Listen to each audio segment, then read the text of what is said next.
And we are back with another UFC preview and predictions here on the channel. This weekend from Orlando, Florida, from the Amway Center in the main event, we have got a welterweight bout between Stephen Wonderboy Thompson and Kevin Holland. You got one of the greatest karate turned MMA fighters of all time in Stephen Wonderboy Thompson. And then, of course, you've got Kevin Holland's, I guess Kung Fu style, fighting out of Travis Lutter BJJ, coming in to this main event spot in Orlando. 15 fights in this card, and probably, I would say, the best fight night card on paper this year so far. And folks, before we get in the video, make sure that subscribe button down below for some more UFC here on the channel. So our first fight, Yasmin Guidargui taking on Estela Nunes. For Yasmin, her last fight is her first win in the UFC and her only fight so far in the promotion. It was a unanimous decision victory over Yasmin Lucindo. She wins it by unanimous decision. Lucindo in that fight was going into that fight was 20. Guidargui was 23. I guess she is still 23 as well. But a really good fight on that Vera Cruz card in San Diego, California. It's a back and forth war on the feet that Guidargui ends up winning. She wins all 3 rounds in that fight. Actually, I think one judge gave Lucindo 1 round, but still, it was a really good back and forth fight. Guidargui just keeping the pace, and it was an impressive pace both those fighters put on that fight, but especially for both of them in their first UFC bout, going back and forth, and it was a good win for Yasmin Guidargui in that fight. Dana White was really impressed with the performance, and a lot of people were as well. So she's 1-0 in the promotion, of course, 9-0 so far as a professional. She'll be taking on Estela Nunes in this fight. Nunes, of course, the former ONE Championship fighter, comes into the UFC after a loss to Angela Lee. She picks up a win on her way out of ONE Championship, comes in, fights Ariane Carnelossi in her first fight, loses to Carnelossi in the 3rd round. Again, Nunes' debut, but it's a fight that Carnelossi was able to go back to the well multiple times with the takedown in that fight. Nunes was winning on the feet, but when it came to the ground game, it was all Ariane Carnelossi in that fight, probably winning every single round just because of her grappling in that fight. And then Nunes' next fight in the UFC was against Sam Hughes. It's a fight that she does lose by majority decision. You go into that fight, you look at the domination that Hughes does have in the 3rd. The 2nd's a very close round. The 1st, you of course give it to Estela Nunes. Really, that's the only round I think you can give to Nunes in that fight. But as that fight did progress, Sam Hughes was able to, tire Estela Nunes out, grapple with her, wrestle with her, and eventually win the fight that way by majority decision. Now, I don't think Nunes is going to be able to keep up with the pace of Guidargui. I think that's a pretty obvious thing. If Guidargui needs it, I think she can go to the takedown against Nunes, because Nunes has shown that she is really not able to defend the takedown, given her first 2 fights in the UFC and against Angela Lee as well for the strawweight championship in ONE Championship. Again, that was 5 years ago, but still, it is somewhat important considering Angela Lee is one of the better fighters that ONE Championship does got. Of course, she just lost the championship, but it's all right. Actually, no, she still won championship, strawweight champion. She lost the flyweight championship. She went up and tried to challenge for it. Didn't get it, lost by decision. But anyways, Nunes, again, I don't think she's going to have really much of a shot in this fight. The UFC seems like they are pushing the Mexican-born fighter in Guidargui a lot. Again, coming off her victory over Lucindo in San Diego. This fight was originally supposed to be on that San Diego card, but of course, Nunes dropped out of the fight. Now we're finally getting it. If Guidargui's first fight in the UFC did anything, it was just solidify that I think she's going to beat Estela Nunes by even more at this point. I think there's a chance she'll be able to get a finish. She's got a lot of punching power for being a strawweight. I don't think she's going to, but I think it's just going to be pure domination from pillar to post. I think Guidargui goes in there, again, just outpaces Estela Nunes. Nunes won't be able to keep up, and I think it will be the 2nd UFC victory for Yasmin Guidargui, beating Estela Nunes by unanimous decision. Next up, we've got the UFC debut of the Contender Series alumni, I guess, in Francis Marshall, who'll be taking on Marcelo Rojo in this fight. For Marshall, undefeated so far as a professional. He does have a record of 6 wins and no losses, and it was that win in the Contender Series over Connor Matthews, which got him his contract. And Marshall, it was really fun in that fight. Really just mixing it up a lot in that fight. He showed a lot of striking in that fight against Matthews. He mixed it up a lot with the takedowns in the 1st and 2nd rounds, but in the 3rd round, Marshall just emptied the gas tank, really going for the finish against Matthews. Didn't end up getting it, but still, Marshall, a very fun fighter to go watch in there in the octagon. And I'll be taking on Marcelo Rojo in this fight. For Rojo, 0-2 so far in the UFC, and he has lost 3 of his last 4, considering you look at his Combate days, where before he came to the UFC, I guess, losing to John Castaneda, then winning a fight after that, and then getting the spot in the UFC against Charles Jordan, losing that first fight in the UFC by TKO with 30 seconds left to go in the 3rd round. It was a fun fight. You know how Jordan fights, you know how Rojo fights. They go back and forth, but Jordan, a couple of knockdowns in that 3rd round, eventually finished the deal in that 3rd, and then after that, Rojo was booked against another tough fight, and they gave him Kyler Phillips in Houston on the Adesanya Whitaker card in the 3rd round again. Phillips picks up the finish. It's going to be a triangle armbar win for Kyler Phillips in that third round. Now they're giving Rojo a guy coming off the Contender Series, but Francis Marshall's a tough guy to fight. I mean, really, this is a tough fight for Rojo, considering he has, struggled a little bit with the takedowns, especially when you look at the Kyler Phillips fight. Phillips was able to get those takedowns, especially in the first and the third. He had a little bit of trouble in the second round getting it, but he was able to get the fight down to the ground. And Francis Marshall does have a lot of striking. He's a power puncher, but really known for the grappling. I know he mixed it up a lot in that fight against Connor Matthews in the Contender Series, but I mean, really, that's Marshall trying to prove himself to get in the UFC, showing that he can bring that entertaining style of fight, which I'm not saying he's not going to do against Marcelo Rojo, because Rojo is one of these guys, again, who will show you that impressive style of fight. But Marshall, man, I mean, this guy, before coming into the UFC, he had 5 victories, 4 of them by rear naked choke over in Gulf Coast MMA and Ring of Combat. Again, it wasn't against the best competition, but really, that is what Marshall is known for, getting those big power doubles, slamming his guy to the ground, and finding the back and getting the rear naked choke. I'm not saying he's going to do exactly that against Rojo, but that's got to be in the game plan in this fight for Francis Marshall, and something Marcelo Rojo should be weary about, considering, again, Kyler Phillips did see some success with the grappling and with the wrestling, and eventually getting that, I believe it was an armbar, I think, for, yeah, the triangle armbar for Kyler Phillips, beating Marcelo Rojo. But again, Rojo's going to bring it on the feet, and if Marshall can't take him down, you're going to see a back and forth war on the feet, similar to what Rojo and Jordan was. But again, I think the pathway to victory for Rojo is less than what it is for Francis Marshall. I think for Rojo, again, he's got to keep the fight standing. I think he's got to get into back and forth war, and I think he's got to hope that he's got more punching power, or he can last longer in this fight against Francis Marshall. Other than that, I think Marshall's wrestling is better. I think, again, that's going to be a big factor in this fight. I think his striking is going to be a big factor in this fight as well. I'm not saying he's going to go in there and get that rear naked choke finish. I think it's definitely possible, but Marshall, again, is a young guy, 23 years old. I think he's going to win by decision. I wouldn't be surprised if I see the submission finish in this one, but I'm going to go Francis Marshall to pick up the win in his first UFC fight over Marcelo Rojo. Give it to him by unanimous decision. Next up, we've got Natan Levy taking on Genaro Valdez. For Levy, 1-1 so far in the UFC after picking up a win in his last fight over Mike Breeden. It was a good fight for Levy. I mean, it's a back and forth war on the feet, but Levy is able to mix it up a lot with the takedowns. So he scored 9 takedowns in that fight, given only about 3 minutes of control in that fight for Levy. But whenever, things kind of went a little bit rough in that fight for Natan Levy, he was able to go back to the takedowns and really score points down there. When you look at the second round, Levy goes 7 for 8 of his takedowns. First round, 2 for 2. It is that third that Levy does, lose. He does lose on the feet a lot in that fight against Breeden in the third round, and in that third round going 0 for 6 on his takedowns. But other than that, Levy looked good early in the fight, and his first performance in the UFC was a loss to Rafa Garcia. He loses it by unanimous decision. It's, kind of the opposite, really. It's Garcia is the one scoring takedowns a lot in that fight, and, the third, it's Garcia holding down Natan Levy, and it's not a great fight, but Garcia gets the W. But for Levy, his opponent in this fight is going to be Genaro Valdez, who his only fight so far in the UFC is a loss in the first round, TKO, against Matt Frivola back at UFC 270 in Anaheim. That fight's interesting because, Frivola has his way against Valdez in that fight. I mean, any way you can imagine it. 4 knockdowns in that first round for Matt Frivola. Valdez just can't get going. I mean, he kind of throws wild in that fight. He leaves himself wide open, and Frivola takes advantage, and he puts him down again and again and again and again. Puts him down 4 times. Now, I'm not saying the same thing's going to happen in this fight with Natan Levy, because I don't think Levy's got the power really to put, I don't think he's got the power to put Valdez down. He doesn't have a finished win so far in his career, and I think what Levy's game plan in this fight will definitely be through the takedowns. But, Valdez can do that as well. You look at his Contender Series fight against Patrick White. A lot of takedowns in that fight for Valdez. The striking, eventually got to Patrick White, but early in the fight, White was having a little bit of success on the feet. But now when you just look at it, I mean, I'm just saying Valdez, kind of an interesting signing for the UFC. Just because his fights outside the promotion weren't too impressive.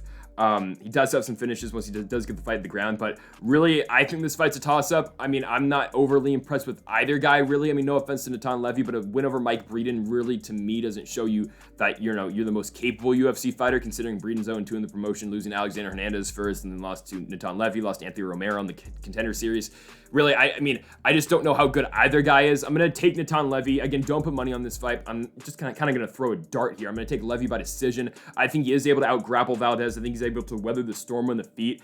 And we'll see if Valdez does throw wild here. If he does, then it's just really going to open up the takedowns for Levy in this fight and just, allowing Levy to find a way to get this fight on the mat. So I'm going to take Natan Levy to win his second fight in the UFC here over Genaro Valdez. I'm going to take him by unanimous decision. So a flyweight bout between Tracy Cortez and Amanda Ribas. For Cortez, still undefeated in the UFC, 4-0 after winning in the Contender Series. She has not lost just yet. She has had some close fights, but 4 decision victories for Tracy Cortez already in the promotion. I mean, really, there has been a common denominator all of those fights for Tracy Cortez, it has been her ability to secure the takedowns against all of her opponents. You look at the Vanessa Mello win, takedowns. You look at the Stephanie Egger win, 3 takedowns. The Justine Kish win is close because she does get knocked down in that fight. It's a split decision on the Whitaker Gaslam card because Justine Kish does have a really good third round, but still, you give that fight to Tracy Cortez. And the Melissa Gatto win, a fight that I thought Gatto was going to win. I thought Gatto was going to be able to keep the fight standing for the most part, but no, Tracy Cortez, 2 takedowns in that fight was enough really for it. Over 7 minutes of control in that fight, almost 8 minutes of control. I mean, pretty simple scorecards on this fight. You give Gatto the second, you give Cortez 1 and 3. Tracy Cortez takes the victory, and it takes Melissa Gatto's O away from her. And again, I think that the game plan is simple for Tracy Cortez really in all of her fights. Just mix it up with the striking just enough to get the fight on the ground. And does Tracy Cortez have the best submission skills? She really doesn't. I mean, once she does get down there, she will really work her ground and pound more than offer up any submission attempts. I think she did throw one up in the first round against Gatto, but really it's going to be a lot of ground and pound out of Tracy Cortez once she does get the fight on the ground. We'll see if she's able to get the fight down there, though, against Amanda Ribas, because it's hard to take down Ribas. Ribas has got an 88% takedown defense rate so far in the UFC. The only fighters to take her down so far, okay, one's random Marcos. That's all the way back in 2020. Marcos got her down in the 3rd round for a minute. And then after that, you got to look to the Vina Janjihoba fight. UFC 267, Janjihoba took her down. I think it was in the 1st round, Janjihoba, because that was around Janjihoba won. She knocked down Ribas in the 1st, but then Ribas came back 1 rounds 2 and 3. Third round was very convincing for Amanda Ribas. She got that fight turned up as she went on. But then after that, Ribas got the fight against Katlyn Chookagian. She loses. Now, yeah, it's another one of those, Katlyn Chookagian versus a up-and-coming opponent. It's a close fight, like the Viviana Araujo fight. Who's gonna win? It's Katlyn Chookagian. She barely wins. Now, Ribas fought a smart fight in that fight. I think she should have won it when you really look at it. I think you probably give rounds 2 and 3 to Amanda Ribas. You give the 1st round to Katlyn Chookagian. It can go either way, really, but the 3rd round, again, like the Janjihoba fight, Amanda Ribas' round. Ribas is starting to really turn it on later into her fights. And I think that's going to be telling this fight against Cortez, too, because if Cortez is able to wrestle her early in the fight, in the 1st and 2nd rounds, what is Ribas able to do in that 3rd, or even in the 2nd part of the 2nd round to try to steal that 2nd and get the 3rd as well? Because usually Ribas' worst round is the 1st. You look at her slow start against Marina Rodriguez, of course, where Rodriguez got the finish. We can disregard the Paige Van Zant fight because Van Zant was already checked out of the sport by then at UFC 251 in Fight Island, but really, Ribas is able to turn it on later into fights because you've seen her last 3 fights. She has lost the 1st round in every single one of her last 3 fights. And Tracy Cortez usually comes out there, does get off to good starts. I mean, you look at her, whenever Gatto, she's able to get a takedown early in that 1st round, secure positioning. The fight against Justine Kish, early takedown for Cortez, 5 minutes of control time. Again, I think that's going to be key in this fight. It's if Cortez can continue the momentum in the 2nd round, because I think this is going to be a 2 rounds to 1 fight. It's going to decision, right? It's going to be a decision no matter what. It's going to be 2-1. It's whoever can win that 2nd round, because I think Ribas is going to win the 3rd. I think Cortez is going to win the 1st. But really, I think Ribas is able to keep the fight standing for the most part. I think Cortez will land a takedown in this fight, and it will be in the 1st round. But other than that, I think Ribas is able to keep the fight standing in the 2nd and the 3rd. And really, from there, I like Ribas' striking more than I like Cortez's striking. So I'm going to take Amanda Ribas in this fight. I think Ribas is able to win rounds 2 and 3. For sure, she'll win the 3rd, and I think she'll do enough to just steal the 2nd round. And again, if she can keep the fight standing, I don't know what Cortez is going to be able to do against Amanda Ribas on the feet, right? So I'm going to take Amanda Ribas to pick up the victory, give Tracy Cortez her 1st loss in the UFC. Give me Amanda Ribas to win this one by unanimous decision. I mean, a really tough fight for Darren the Damage Elkins here. They're giving him JSP. They're giving him Jonathan Pearce. That's a tough fight, really. I mean, because Jonathan Pearce, since that one hiccup in the Joe Lozon fight in Boston, Massachusetts on a Friday night, I mean, other than that fight, JSP's looked really good. I mean, and I think you can credit that fight to maybe JSP, the nerves getting to him. It's his 1st fight in the promotion against the legend of Joe Lozon. Lozon got that big win to end his career, really. And now look at JSP ever since, though. Because JSP, the win over Kai Kamaka, the 3rd, looks really good. The win over Morales is a good win. He gets him down, chokes him out. The Christian Rodriguez fight's a good unanimous decision victory for him. Just grinds out Christian Rodriguez in that fight. And the Makwan Amirkhani fight in London finishes him in the 2nd round. And JSP has been so aggressive with his takedowns and the pace that he's able to keep up. He's a tough fighter, man. I mean, really, JSP is coming into his own right now in the UFC. This guy is going to be a really good featherweight in this division. He is 30 years old, and if there's ever a time for him to start making a run, it is right now. And they're giving him the legend in Darren Elkins. And now, Darren Elkins has won 3 out of his last 4. He's got wins over Eduardo Garagori, Derek Minner, and Tristan Connolly, and then lost to Cub Swanson in between. That was coming off a 4-fight losing streak for Elkins. He lost the likes of Alexander Volkanovski, the current champion and pound-for-pound king, Ricardo Lamas, Ryan Hall, and Nate Landwehr. And you know what every Darren Elkins fight is going to be. It's going to be a war on the feet if he's able to keep it there. Even though in his last fight against Tristan Connolly, it was more of a wrestling approach out of Darren Elkins that did get him the victory in that fight. And you know Elkins is going to bleed. I mean, his what is it, scar tissue? I think that's what it's called. Him and like Nate Diaz have horrible. I mean, but especially Darren Elkins, like you touch him once, he is going to bleed.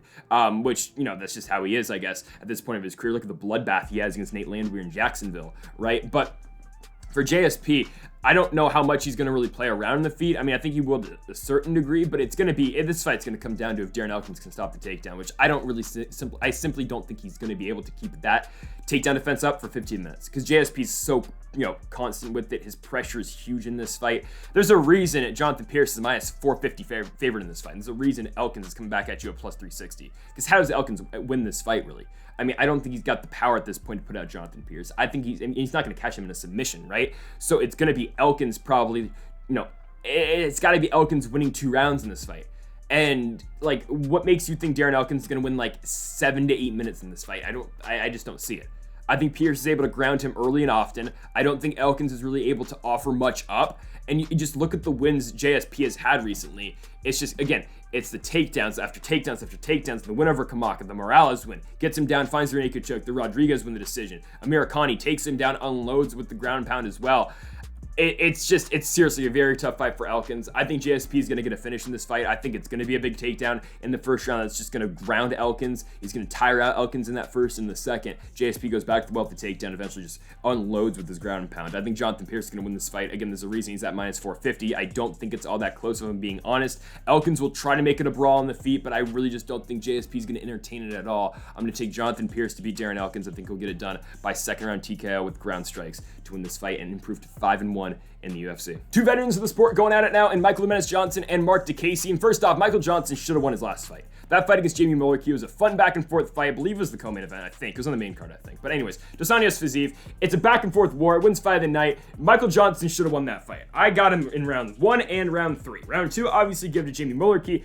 Rounds 1 and 3, though, is all Michael Johnson. I think it was ridiculous that Mullarkey got the nod by decision, but it's whatever. Michael Johnson's back, and really, the guy has had a tough go at it recently. I mean, you know, I think he should have been on a 2-fight winning streak, but since you do consider that fight a loss now, he has lost 5 out of his last 6. The losses are, though, to the future title challenger in Josh Emmett, Stevie Ray, who just fought for a world championship in the PFL, obviously lost to Olivier Aubin-Mercier. OAM's a world champion now, which is really cool. Thiago Moises was a ankle lock finish over Michael Johnson. Clay Guida was able to ground Michael Johnson as well on the Overeem Volkov card. Then Johnson turned to win beat Elon Pachik by TKO on the Blachowicz-Rakic card, and then of course getting Jamie Mullarkey lost that fight by split decision, even though it was a fight I thought he won. I want to key in though on that Clay Guida fight. So you look back to February of 2021, Clay Guida is on this card as well. And is Clay Guida the old, you know, is he the carpenter of old? No, he's not, but he's still able to, you know, tie up the wrestling boots and really get it going. And that's what he did against Michael Johnson. Yes, the fight was contested some in the feet, but really when it came down to it, all those rounds were decided by the takedowns. Like up until the point that Clay Guida landed his takedowns in that fight, it was still competitive on the feet, but eventually Guida,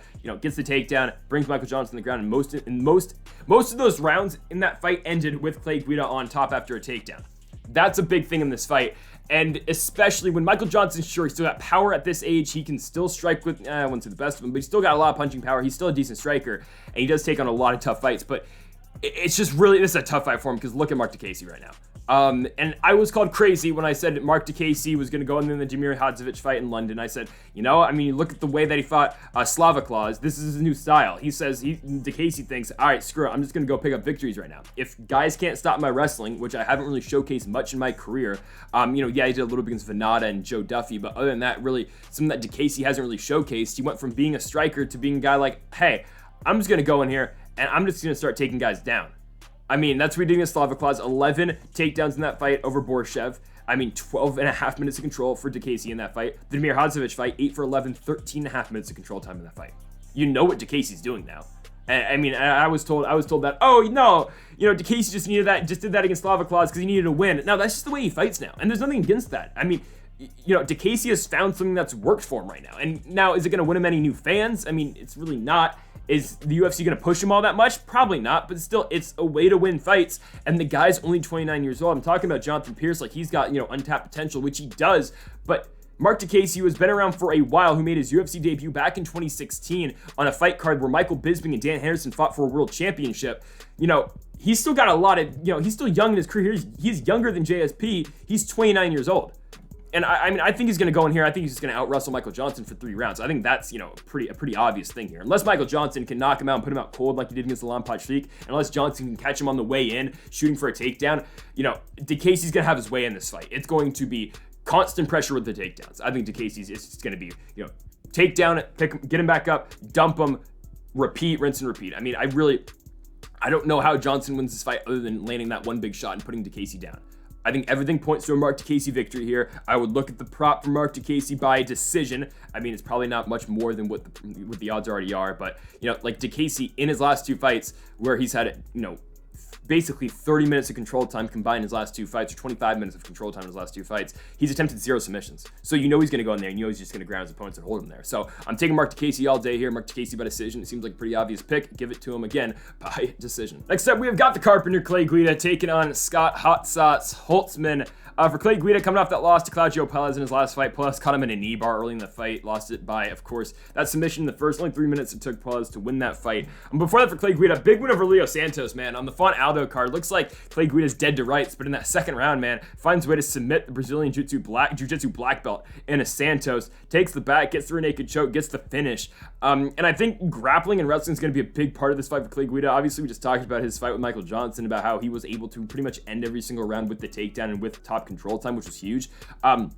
I think it's going to be huge against, Holtzman, because Holtzman is a guy who, sure, his last win's a really good victory over Jim Miller. It was in, I believe, Rio Rancho, I think, on the Anderson Blachowicz card. I think that's where that was. He wins the fight by unanimous decision. That's his last win, though. Since then, 2 back-to-back losses, but given against guys who just fought each other, and both top 10 guys in the lightweight division. We're talking about Beneil Dariush, and we're talking about Mateusz Gamrot. Now, both those guys went in there and finished Holtzman. Dariush with a spinning back fist win in the first round, and Gamrot with a second-round TKO finish as well. I believe that was Gamrot's first win in the UFC, because I believe that was right after the Dolidze fight. Anyways, for Holtzman, though, other than those 2 top guys that he's fought, you look at the loss that he's got to Nick Lentz. It's on the Ngannou Velasquez card in Arizona, the first one on ESPN.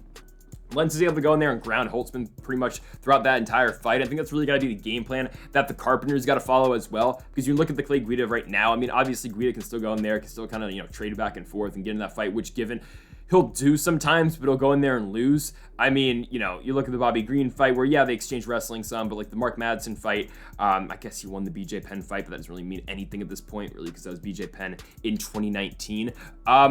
But I think wrestling is going to be huge in this fight, and I think Guida will be able to get the takedowns a lot in this fight. I think, Guida's wrestling will be a big part of this fight. I don't know if Holtzman's going to be able to stop it, really. I think on the feet, I think Holtzman does have the advantage, but I wouldn't be too really sure with that at this point, because you just don't know how Holtzman's going to respond after losing back-to-back fights, given this guy has not won a fight pre-pandemics in Scott Holtzman. And yes, he has fought very tough competition in the likes of Dariush and Gamrot. But when I break this fight down, I'm going to take Clay Guida at plus money here. I think Guida is able to win this fight. I think Guida is able to go to the well a lot with the wrestling. I don't know if Holtzman's going to have an answer. I think it will be a competitive fight. I think Holtzman will have his moments. But I do think Clay Guida is able to get him down and hold him down. I know this is not, ideally the way MMA math is going to work, because Holtzman beat Jim Miller and Clay Guida lost to Jim Miller, but I just break this fight down. You look at the way Clay Guida beat Leo Santos. That fight still does stick out for me. Obviously, in the Puelles fight, he got caught, he got taken down, and he got knee barred. Holtzman's not going to do that to Guida. If Holtzman's going to win this fight, he's going to keep it standing. He's going to box Guida's head in. I don't think it's going to happen. I think Guida is able to get this fight down to the ground. I think Clay Guida is able to pick up the victory in his 18th win in the UFC. Give me the Carpenter, Clay Guida, to win this one by unanimous decision. Next up, we've got a fight between 2 ranked strawweights in Angela Overkill Hill and Emily Ducote. And for Emily Ducote, only 1 fight so far in the UFC. She is ranked because of that 1 win. Obviously, she came to the promotion after being the Invicta strawweight champion. She comes in, gets a fight against Jessica Penne in Long Island, New York, and she wins it by unanimous decision. It was a fight that Emily Ducote absolutely ripped Jessica Penne's legs in. I mean, my goodness. Penne could barely walk at the end of that fight. I mean, Ducote really worked the legs in that fight. The leg kicks were huge. Ducote was able to mix it up with the stand-up game as well, with the striking, of course, to the head. And it was a really good win for Emily Ducote. And like we said it going into that fight, really, the strawweight division is, and to this day, is still not that big for the promotion. They don't have a lot of strawweight fighters, to the point where, yeah, Ducote can come in there, have 1 fight, and then be ranked because of that 1 victory. I think she's ranked like number 13 right now, and Jessica Penne, who lost that fight, is still ranked as well, and she'll be fighting Tabitha Ricci in 2023 at UFC 285. That one is in it's in Vegas. But right, like Penne's still ranked, and Penne's won like what, 2 fights in the last couple of years. So that's just kind of the state of the strawweight division. Even Angela Hill is still like ranked like number 10, I think, right? I mean, hell, she has lost 3 of her last 4. And she does, you know, she kind of saved her UFC career for being honest in her last fight. So win over Lupita Godinez. You know, Angela Hill finally wins a close fight. I think she deserved the nod in the Lupi Godinez fight. She wins it by decision. It's a close back and forth fight, but Hill barely does get the nod. Because before that, again, 3 straight losses to the likes of Tisha Torres, Amanda Lemos, and Vina Janjidoba. And obviously, Hill had her complaints about the Lemos and the Janjidoba fights.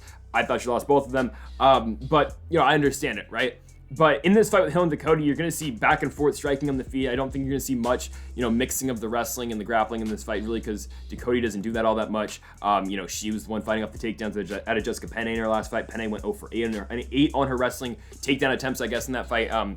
But, like, you know, I think Hill, if she does shoot, will take better shots than Jessica Penne. Penne was really just shooting in that fight against Ducote to try to get the fight on the ground because she was hurting so much in the feet because of the damage Ducote was doing with the leg kicks in that fight. But I do think we're going to see a stand-up fight. I think the leg kicks are going to be huge out of Ducote. We'll see if she's able to do the same thing to Angela Hill, what she did to Jessica Penne. But for Hill, again, she's probably going to she's got to let the hands go to win this fight. If she is able to, you know, put a pace in Ducote and keep it going throughout the entire fight, she might have a chance to win the fight. I mean, I don't know. I don't really like Hill's chances too much in this fight. I think Ducote's the younger fighter. I think Ducote is the better fighter at this point. Hill has been in the UFC for a while. She's had a lot of fights. She's had, 21 pro fights. She's 37 now. Ducote's basically, you know, she's 28. She's 9 years younger than Hill.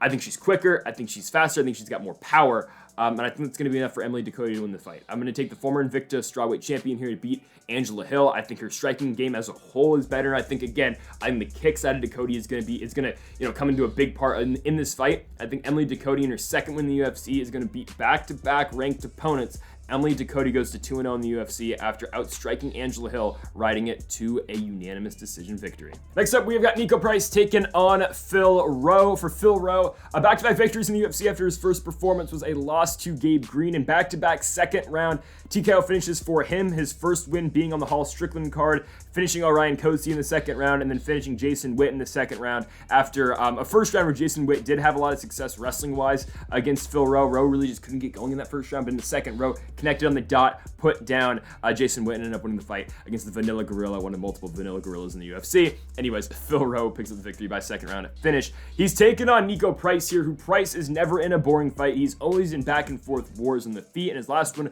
was a decision victory over Alex Cowboy Oliveira on the Santos Walker card in the Apex. But that fight was basically over. Yeah, it was over a year ago to this point. We haven't seen Niko Price in a while. His 2021 was 2 fights. He lost to Michel Pereira, and then he again came back and beat Cowboy Oliveira. He had the no contest against Cowboy Cerrone. It was originally a draw, got turned into a no contest on the Covington Woodley card in the Apex as well. And then before that, had the loss, the back and forth. I mean, one of his crazier fights against Vicente Luque at UFC 249. You know, Price always has those weird knockouts from weird different angles. You look at the Randy Brown win, where he finished him with hammer fist from bottom. You got the win over James Vick, where it's the up kick finish. You know, Price finds a way to get crazy finishes, but as of late though, he has not been able to find that finish. His last finish, again, it does come on that Joanna versus Michelle Waterson card all the way back in October 2019. Again, that's against James Vick, who of course no longer in the UFC. But obviously, I don't think there's going to be much grappling in this fight. I don't think there's going to be much wrestling in this one, because Rowe doesn't really go to it. Rowe's the type of guy who wants to keep the fight standing, like against Jason Witt, of course. He was the one trying to keep the fight standing. It's Orion Cosce again. It was Rowe trying to find ways to keep the fight on the feet and just trying to strike with his opponents. So you're going to see a back and forth striking fight in this one.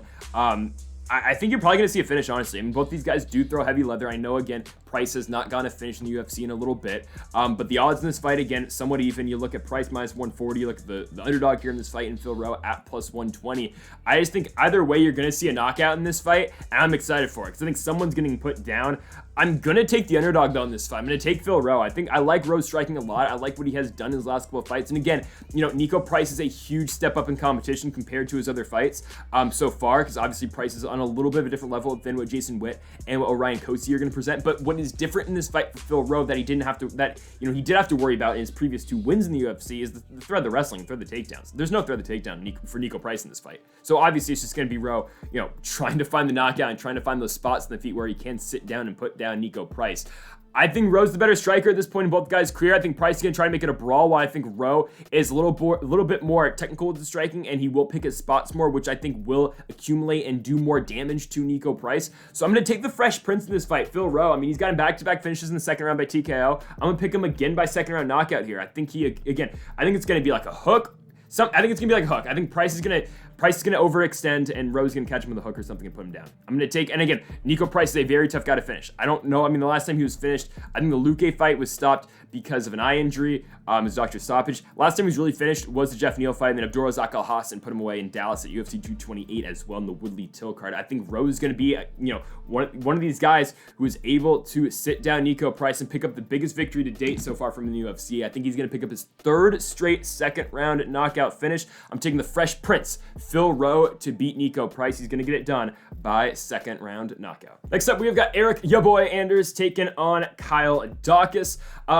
Daukaus coming off that knockout loss to Roman Dolidze over in San Antonio. It was a really impressive performance for Dolidze, who we're going to talk about in just a few moments here, because of course now he's booked against Jack Hermansson with Derek Brunson being out of that fight. But in that one, Dolidze really just, puts it on Kyle Daukaus. Daukaus can really respond to the power and the pressure Dolidze was putting on him, and Dolidze eventually, I think it was a knee that he got him with, sits down Kyle Daukaus, and Roman Dolidze picks up the biggest win yet in his career, a first round knockout win over Kyle Daukaus. Before that, for Daukaus, of course, he had the win over Jamie Pickett, where he started his old new nickname, the Darce Knight, because he caught Jamie Pickett in a Darce choke in the first round. It's a good win for Daukaus, and really, the Jamie Pickett fight is what he's going to want to do to Eric Anders. That is the game plan right there.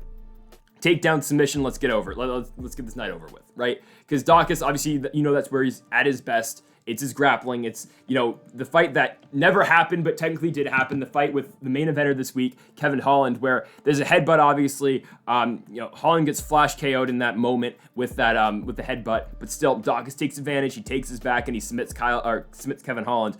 Obviously, that fight didn't hold up because it got reversed because of the headbutt, but still, that's what Kyle Daukaus is capable of. He's able to take advantage of situations like that, and it's going to be a tough fight for Eric Anders, because, Daukaus come to the UFC. His first fight, he had that really close one against Brendan Allen. He beat Dustin Stoltzfus after that. He lost to Phil Hawes, which is just, again, a tough fight. Holland, he's got the weird, he wins, but then turned into a no contest. He beats Pickett, loses to Dolidze.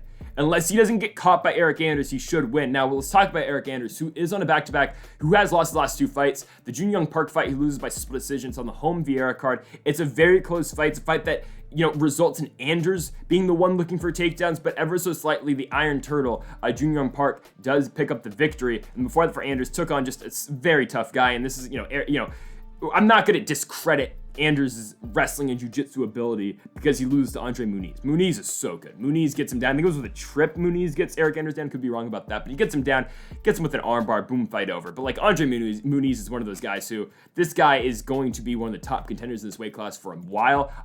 He has not fought since the Uriah Hall fight. We'll see where he goes next, but I want to see Muniz back in there. And then before that, for Anders, he beat Darren Stewart, the back-to-back fights against Stewart. He wins the second fight like he was going to win the first one before the illegal knee happened. And it's just been mixed results and a mixed bag of results for Eric Anders. I just don't feel confident in picking him in this fight because I think he's going to slip up eventually. And I think eventually Daukaus is going to get him down to the ground. I don't think Anders is able to keep a stand-up fight with Kyle Daukaus for 15 minutes. I just don't think it's really possible for him in this fight because I think eventually, again, Daukaus will find the takedown, or Daukaus will get a trip or work him in the clinch, or hell, just even take his back like he did against Holland. And he's going to put Eric Anders in a situation he does not want to be in. So I'm taking the Darce Knight, Kyle Daukaus. I'm not saying he's going to get a Darce finish in this one, but I do think it's going to be a pretty quick night for Kyle Daukaus. Like what I explained earlier about what happened in the Jamie Pickett fight, and that is the ideal, circumstance and way this fight does end up for Kyle Daukaus. I think it's kind of similar to that. I think it's kind of similar to Anders' loss to Andre Muniz. I think Daukaus is going to have a little bit more trouble getting that takedown, a little more trouble finding that submission, but I think he is going to find a way to get it.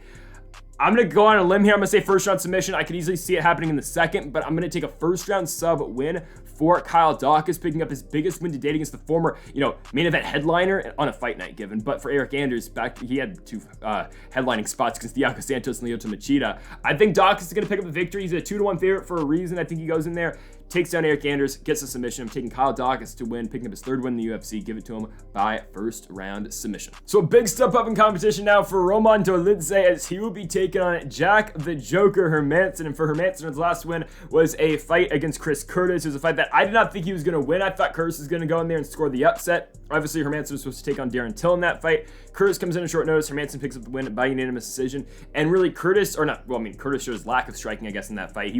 Curtis was complaining a lot that Hermansson was running in that fight. And I'm a fan of the action man, Chris Curtis, but I didn't see it. Really, I mean, Hermansson, yes, he was backing up the entire time, but he did what he needed to do to win the fight, and he was outstriking Curtis basically for 15 minutes in that fight. I scored every single round for Hermansson. I think you can make the case that Curtis wins the 3rd, but really, it was all Jack the Joker in that fight, and really, Hermansson showed the evolution of his striking game in that fight against Chris Curtis.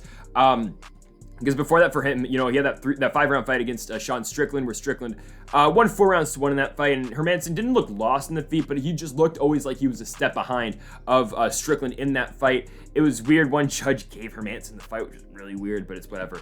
Hermansson's striking game, though, has evolved so much, and in this fight against Roman Dolidze, I don't know. I mean, will Jack Hermansson try to take him down? That's yet to be seen. We'll see. If Hermansson tries to take down Dolidze, that'll be really interesting, because Dolidze is, a primary wrestler who doesn't really get shot on all too much, because he's usually the one engaging the wrestling. And the only guy I can think of doing it a little bit was Laureano Staropoli, and Staropoli tried, and he was a little bit success. He did find some success taking down Dolidze, but he wasn't able to keep him down once he did score and execute the takedown. So we'll see what Hermansson does in this fight. We'll see what Hermansson does. Because striking wise, as long as he doesn't get hit with the big bomb, I think he should be able to win. But you got to remember, Dolidze just had that fight not so long ago, about a month ago, against Phil Hawes. Kind of forgot that fight happened, if I'm being honest with you. He knocks out Phil Hawes in the 1st round, and back-to-back finish wins for Roman Dolidze, getting Kyle Daukaus and getting Phil Hawes, 2 guys who are kind of climbing the ranks in the division, or were climbing the ranks in the division, until Dolidze got a hand on him.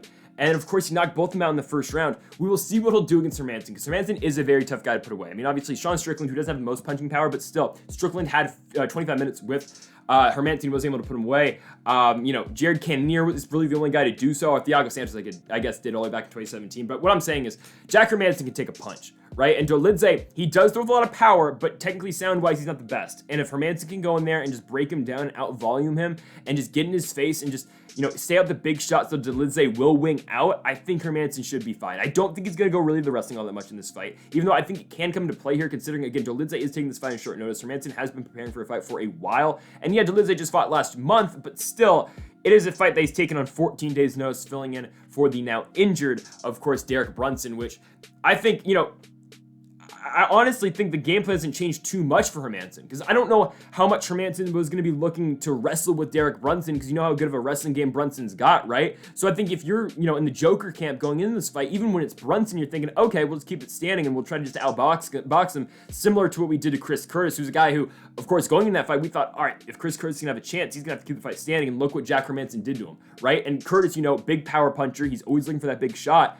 Same can be said about Dolidze's striking game. Obviously, he's going to throw a little bit more, like he'll try to tie you up in the clinch. He'll try to throw spinning back fist like he does some. He'll throw big knees, but really, again, like Chris Curtis, if Hermansson's able to stay out the way of big shots, he should be fine. I don't think they stray away too much from the Brunson game plan. You keep the fight standing, you find success up there. I think Hermansson's going to technically strike Roman Dolidze for 15 minutes. I think it's going to be enough for him to pick up the victory. So I'm taking the minus 170 favorite in this fight in Jack the Joker Hermansson to get Roman Dolidze. I'm not out of there, but I think he's going to win a decision. If Dolidze is going to win, though, it will be with a very brutal knockout that's going to be on all the Twitter accounts that ESPN has. But I think Hermansson's going to be able to avoid it. I think the Joker is going to win, keep his top 10 ranking. And oh, by the way, Hermansson taking this fight's crazy too. He's a guy in the top 10 who thinks number 7. He's taking a guy who I don't think Dolidze's ranked yet. Massive opportunity for Dolidze. Shout out to Hermansson for staying on the fight card. I'm going to be taking the Joker to win this one. I think he gets it done by unanimous decision. All right, so someone's getting knocked out. Ty Bam Bam Tuivasa taking on Sergey Pavlovich. Someone's getting knocked out in this fight. It's a heavyweight slugfest between 2 of the top guys in the weight class. And for Sergey Pavlovich, biggest win of his career in his last fight, and knocking out the Black Beast TKO finish. But he still beat Derek Lewis, given it's in Texas, so does it really count? I don't know. But no, in all fairness, in all seriousness, Sergey Pavlovich, the biggest win of his career, finishing Derek Lewis in the first round. Now, was the stoppage early? Sure it was. But would have Pavlovich ended up finishing Lewis even if Murgliata didn't step in? Probably. So Pavlovich picks up the victory, and now he moves on to Tai Tuivasa. And I love Tuivasa. I mean, again, we talked about this guy's story after he lost 3 straight fights to JDS, Blagoy Ivanov, and Sergey Spivak. He comes back, he beats Struve, he beats Hunsucker, he beats Hardy, he beats Sakai, he gets the big win over Derek Lewis, and they run him into a main event in Paris, France against Cyril Gane, who I think is the best. I've been on the record saying he's the best heavyweight striker in heavyweight history. He is. I mean, I still, even after the Ngannou fight, I still keep that, I still carry that thing on with Cyril Gane. Just because, again, in the Ngannou fight, if you remember, first 2 rounds, they were striking, and Cyril Gane outstruck Francis Ngannou. It was just the wrestling that got to him in rounds 3, 4, and 5. And oh, by the way, if,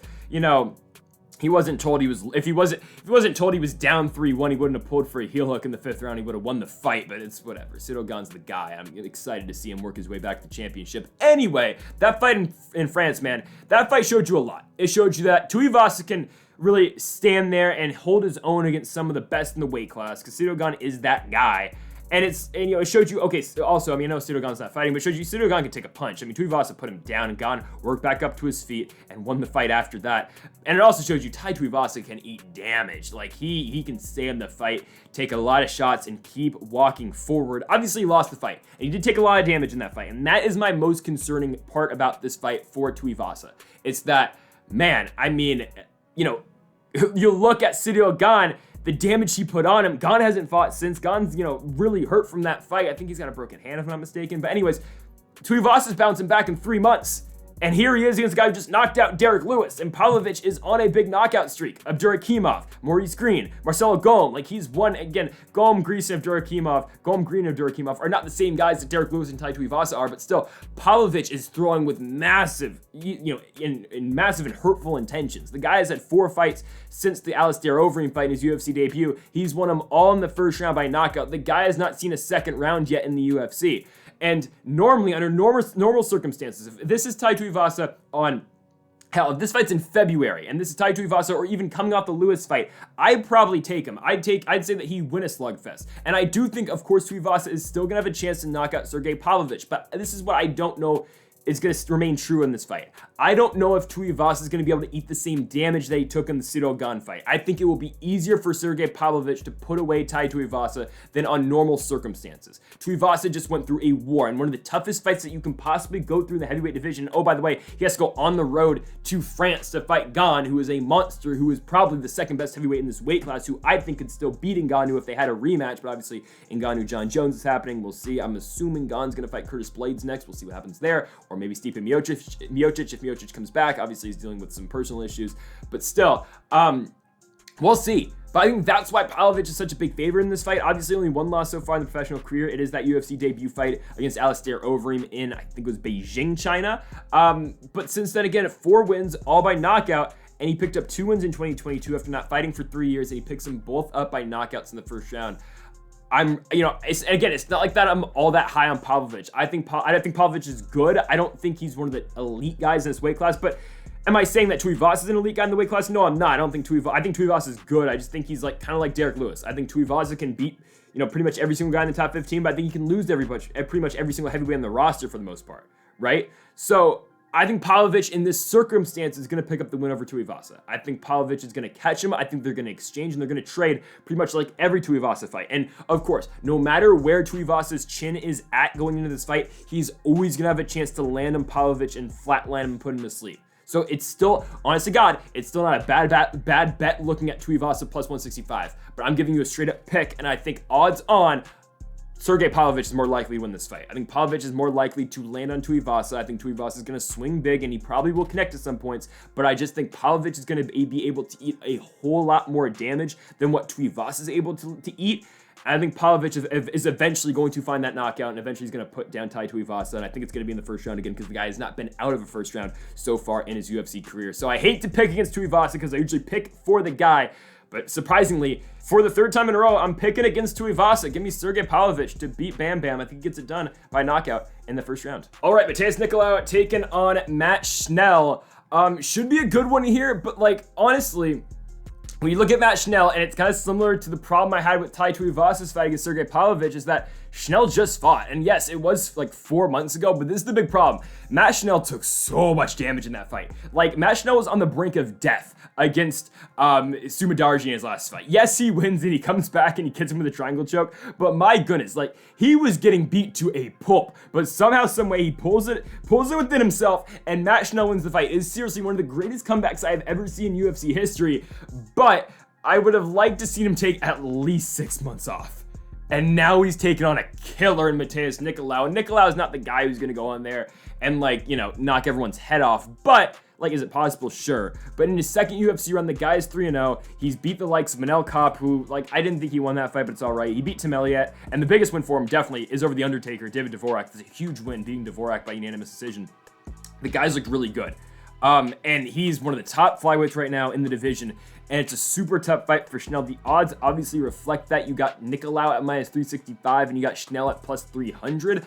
I just don't know what Schnell's going to be able to do in this fight. That's going to be all that much, you know, that's going to be able to overwhelm Nicolau. On the ground, I think Nicolau's jiu-jitsu is really good. He's very tough to take down. Only a couple guys have really ever done it in the UFC. I think Tim Elliott's the only guy to ever take down Nicolau. He's got a 93% takedown defense rate so far in the promotion. Schnell, again, known for his wrestling, known for his grappling, but if he can't get the fight down there, he's going to end up like what Sumadarji was kind of doing to him and just kind of getting beat up on the feet. Now, Nicolau, I think it's going to take a little bit longer for him to, you know, get to Schnell on the feet, because I think Medarji's striking is better. Medarji does possess a little bit more power, but don't forget, like, Nicolau did put down David Dvorak in their fight in Columbus on the Blades and Daukaus card. In the second round, Nicolau does sit him down, so he's still got power. And, you know, I don't think it's going to take all too much power really to put away Schnell in this fight. And again, it's like the Tuivasa-Pavlovich fight, even though this one's a little bit different. I think if Tuivasa and Pavlovich fought without any circumstances around it, and it was both guys in full, you know, rest and full camps. I mean, obviously not full camps, but like full, you know, rest going into that fight, I would take Tuivasa. In this fight, I take Nicolau no matter what. But now, considering Schnell only taking 4.5 months off going into this fight after having the war against Medarji, I mean, this just points all day to Nicolau. It's not even, I don't even, like, seriously, in this one, like, even Tuivasa, he can still end up bomb and put down Pavlovich and win. In this fight, is Matt Schnell gonna, you know, just throw a big overhand right and sit down Nicolau and flatline him? No, he's not, right? He won't do that. And so it's going to take Schnell wrestling, and he's going to have to, you know, he's going to have to grind out this fight. He's going to have to, you know, take some to give some as well. And I just don't think the chin's going to be able to hold up, considering the damage he took in his last fight. And just pure matchup-wise, this fight's horrible for him, because Schnell needs a takedown pretty much to win this fight. And Nicolau is a guy who simply just doesn't get taken down. This is just a very difficult fight for Schnell. I'm surprised they gave him this against a guy who's undefeated in his second stint in the UFC, 6-1 overall in the promotion. Considering you could just build his momentum coming off the Medarji win, because he had such a big highlight reel win in that fight that can just get played on SportsCenter over and over again. It was like what they did to Molly McCann. It's like, why'd you book her against Blanchfield? I don't understand it. And again, Schnell had a great fight in his last one, but let's not forget, you know, he had trouble with Royval, he had trouble with Bontorin, he had trouble with Pantoja. He's lost 3 of his last 5. I'm taking Nicolau all day here. Matheus Nicolau, I think he's going to get a finish. I think he's going to knock out Schnell in the second. Give Matheus Nicolau to get his first finish in this second stint in the UFC. He's going to put down Matt Schnell in the second round and put him away. Second round TKO win for Nicolau. Okay, really weird matchmaking here, and the odds obviously reflect that weird matchmaking, because RDA, the favorite in this fight, minus 540, taken on Brian Barberena, who's coming at you at plus 420. So yeah, I mean, I get why this is like this, considering, like, Brian Barberena is, it doesn't matter, like, what Dos Anjos has done recently, but he's still better than Barberena. I mean, like, come on. I know he's come back up to welterweight for this fight. He is still, though, on a different level than Brian Barberena. Dos Anjos and Brian Barberena have never been on that same level, and now even, you know, they're both at the end of their careers, really. Dos Anjos is still levels ahead of Barberena. You saw what he did to Moicano 2 fights ago. I mean, I know Moicano came in on short notice, but still, like, Dos Anjos can still get it done, obviously. Now, it's that Dos Anjos has always been, you know, regarded as a better fighter than Brian Barberena. Barberena has always been one of these guys who is a fun fighter to watch. He's always, you know, going to fill out the main card in a fight night. He's going to be, oh, it's a fight to watch. Brian Barberena's fighting. But he's never been that guy in the co-main event or main event spot, and especially taking on guys who are former world champions. Rafael Dos Anjos is that former world champion. And now, stylistically wise and matchup wise, this fight's terrible for Barberena too. It is bad. Because Barberena, where does he struggle? Wrestling. What has RDA done a lot recently, considering or trending towards the end of his career? He has wrestled a lot. I mean, he did that. He tried to wrestle Fiziev. Didn't win the fight against Fiziev, but he tried to wrestle him. He wrestled Moicano a lot. He wrestled Paul Felder a lot. He couldn't wrestle Chiesa because Chiesa out-wrestled him. He couldn't out-wrestle Edwards because Edwards did that to him. It's just, and even Usman, he couldn't out-wrestle Usman. It's been solely, all of RDA's fights recently have been solely dependent on his wrestling. And it is one of the biggest, as long as Dos Anjos can implement his game plan, he's going to out-wrestle his opponent. Or if he can't, he is going to get out-wrestled himself. It's like kind of what happens to Chiesa too, honestly. He's going to be able to he's going to have his way with Bryan Barberena wrestling-wise. And Bryan Barberena, he's a good striker. Well, no, he's an interesting, yes, he's not a bad striker. He's a striker that's going to get in your face. He's going to take a lot of shots to put you away. Even a very old Robbie Lawler, it took him 9 minutes of, constant pressure and constant strikes and constant power shots to put down old man Robbie Lawler. Eventually he did it, sure, that's great for him. But Lawler wasn't going to, wrestle him. Matt Brown wrestled him, and Matt Brown at 40 years old almost beat him, right? Barberena couldn't put away Matt Brown. Matt Brown's old, dude. Brown stayed in the fight. Brown took him down 5 times, didn't win, but it was a split decision. Darian Weeks took him down 4 times. Jason Witt took him down 8 times. Anthony Ivy, no longer in UFC, took him down 5 times. Barberena gets taken down a lot. And when he's taken on a guy like Rafael Dos Anjos will not give him any room to breathe on the ground, unlike what Bryan Barberena is going to try to give him no room to breathe wrestling or striking-wise. RDA is just going to shoot for a takedown immediately. He's going to dump him, and he's going to have him on the ground for a while. I think this is going to be like upwards towards like 12 minutes of control time on the ground for Rafael Dos Anjos here. I mean, he's going to fight this fight smart. It would be the dumbest thing in the world for him to get engaged in a back and forth brawl in the field with Bryan Barberena, because it's a fight that, sure, he can win. He's capable of winning it, but look what look what Vicente Luque had to do to win a back and forth brawl in the field with Bryan Barberena. Exactly. Same with Jason Witt. I mean, but Witt took him down and brawled with him too. Dos Anjos is not going to brawl with him. Dos Anjos is going to take him down and hold him down, because the takedown is going to be there all night long for Rafael Dos Anjos. I really don't think that's the only thing that matters here. It's just going to be RDA implementing his game plan, and it's a game plan that works against a lot of guys, and it will work especially on Bryan Barberena. This fight is not close. There's a reason RDA is coming in at minus 540. I talked about, again, interesting matchmaking. I mean, all day Rafael Dos Anjos here. Again, I'm considering, and I think it will be over 12 minutes of control time on the ground for Rafael Dos Anjos. We'll see how many takedowns he does need. I honestly think he needs like 5, and that's all he does. I mean, really, he only needs 3. I think he's going to have 5. I think RDA wins this fight convincingly. Give me Rafael Dos Anjos, the former world champion, to beat Bryan Barberena in the co-main event. He'll get it done by unanimous decision. Here we go. The main event, Stephen Wonderboy Thompson taking on a Big Mouth Trailblazer, Kevin Holland. This fight is tough for me to pick, not just because stylistically wise it's a tough fight to pick, because 100% it is. Like, matchup wise, this is interesting, and I'll break it all down. But Wonderboy and Kevin Holland's a very tough fight to pick. But also just because I'm a big fan of both these guys. Like, honestly, some of my favorite fighters are in the welterweight division, and Stephen Wonderboy Thompson and Kevin Holland are both in that list. I have been a huge Wonderboy fan for a very long time, and I've been a fan of Kevin Holland really ever since the pandemic started, and when he went on that big winning streak. I've been a really big Kevin Holland guy since then. I was a fan of him after the fight against Thiago Santos, but really, I mean, Kevin Holland has jumped in my list of my favorite fighters since 2020, really. But man, this is such an interesting fight because Wonderboy in need of a win after back-to-back losses. And I'll be honest with you, I thought Wonderboy was kind of washed. I thought he was. I was like, damn, he lost to Belal Muhammad. Now, Belal Muhammad's better than I thought he was, okay? I didn't think Belal was all that great until he beat Luque, and then he beat Sean Brady, and now I've accepted it. Belal Muhammad, I'm going to stop hating. Belal Muhammad's actually really good, and he's actually a little bit entertaining now, okay? I said it. I know, it sucks, but I said it, okay? So Wonderboy, now, like, it's just, honestly, those losses aren't that bad. Gilbert Burns, Belal Muhammad, you know how good Gilbert Burns is, and now we know how good Belal Muhammad is. Now, a big difference in this fight, though, with Wonderboy is that there's going to be no threat of the wrestling in this fight. And the same can be said about Kevin Holland, because that's where Holland has struggled too, but especially Wonderboy. His last 2 fights, he was winning, okay, he didn't really get the chance to fight Belal on the feet, but the fight that he had against Burns, right, he was beating Burns on the feet. He almost knocked Burns out in the second round, but Burns, Burns got him to the ground, Burns held him down, and Burns won the fight 2-1. Of course, I mean, he got 30-25 against Belal, just because that's how Belal fights, and Wonderboy really had no answer for the takedown. Now, I think where we're at with Thompson in this point of his career, I don't think Wonderboy's fighting for any championships anymore. I mean, it just sucks to say, but I don't think that's where he's at anymore. I think that's what the Belal loss does to him, because it puts him in a list of a lot of contenders here at 170. I mean, really, we can just go down the list. You still got Usman, who's got to fight for the belt. You got Hamzat, Colby.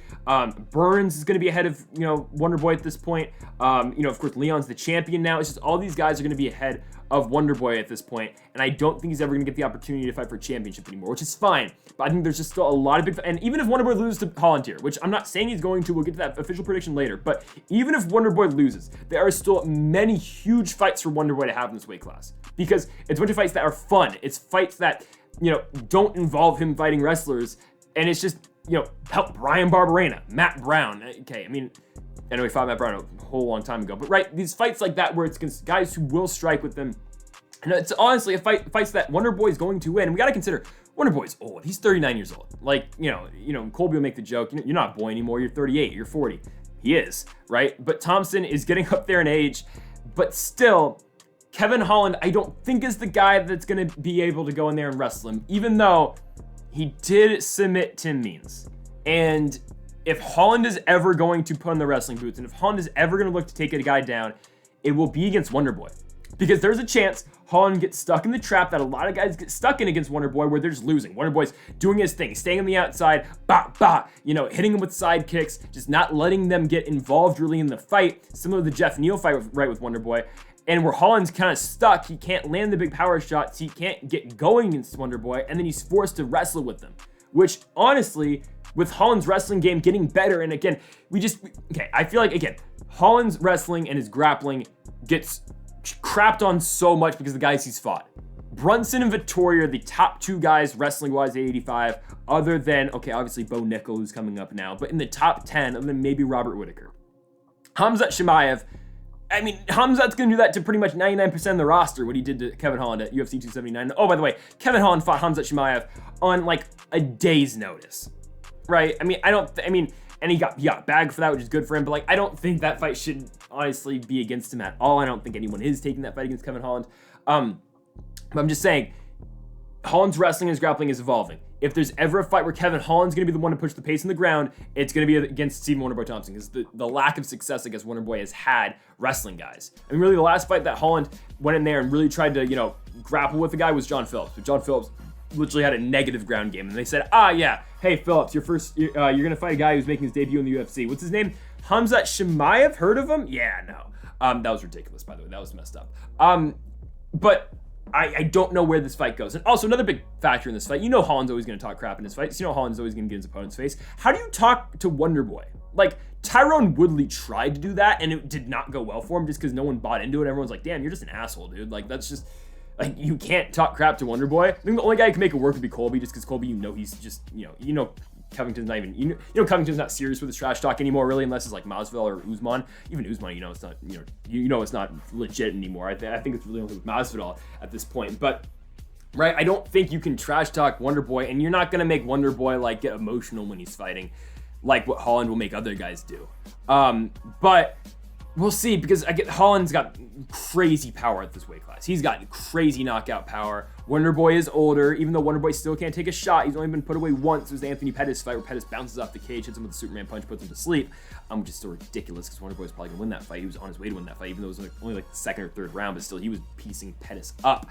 Man, it's an interesting fight, because I don't know if Holland's going to be able to get to close distance and really touch Wonderboy all that much. I don't know if he's going to be able to do that. I don't know if he's going to be able to wing those big power shots, because Wonderboy carries distance so well in his fights. But man, I don't know what Thompson we're going to get in this fight. I mean, I think the bigger octagon obviously helps him, because it's going to allow him to play his game better. But I mean, I did say that against Gilbert Burns, but again, I don't really think there's too much of a threat of the wrestling in this fight. But if there was ever going to be a fight where Kevin Holland was going to go to the wrestling base, it would be in this fight. It would be against Wonderboy Thompson.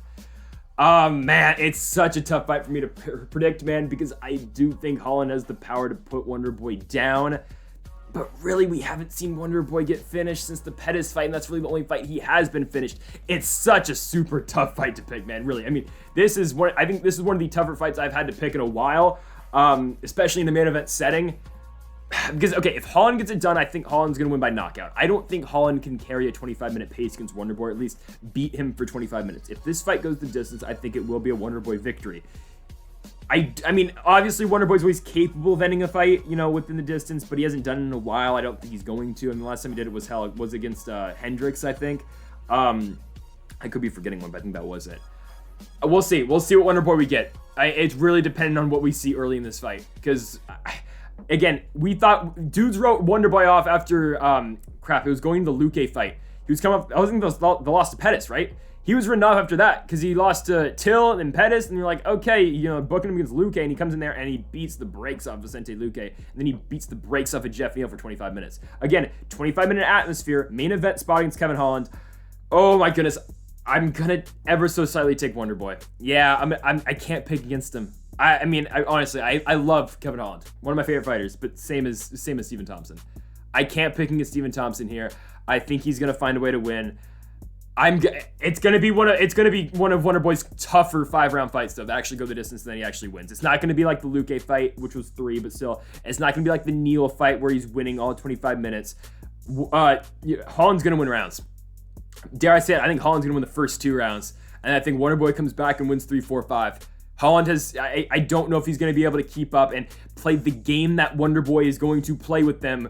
That sounds weird, but again, the technical striking game of Stephen Wonderboy Thompson is so much different than any other fighter. It's hard to get sparring partners that can replicate what Thompson's going to bring, that weird karate style. He's one of the last, no, he is seriously I think he is the last pure karate guy in the UFC, and obviously he can do other stuff, but it is still a karate base out of Stephen Thompson, and I think he's going to go in there, get back in the win column. He's going to beat Kevin Holland. He's going to get it done by unanimous decision. Again, I would not be surprised though if Holland just sparks him in the first round, because that's the type of guy Kevin Holland is. He has got crazy power. It's just all dependent on how much Thompson gets hit in this fight. Because again, and I don't know how he's going to adjust at 39 years old. He's getting up there. Time is limited for Thompson, even though he said wants to fight later into his, life really. I'm into his 40s, but we'll see. I'm going to take Stephen Thompson. I think he gets it done by decision. 48-47 on all 3 cards. Thompson comes back in rounds 3, 4, and 5, and he picks up the W in the victory over Trailblazer Kevin Holland. So folks, thank you all for watching our UFC Orlando full card predictions here on the channel. Make sure that subscribe button down below for some more UFC here on the channel. I believe there's Bellator next week as well, if I'm not mistaken. I think that Sabatello and Stott's coming at you next week. Got to check that schedule. And then of course next week as well for the UFC, you will have, unfortunately, no longer Yuri Prohashka and Glover Teixeira, the rematch. Instead, for the World Championship, Jan Blachowicz, Magomed Ankalaev. We'll see. That card's interesting next week. But folks, thank you all for watching. Make sure that subscribe button down below for more. Make sure to leave a like if you did enjoy the video. Again, folks, thank you all for watching. And Mamba forever.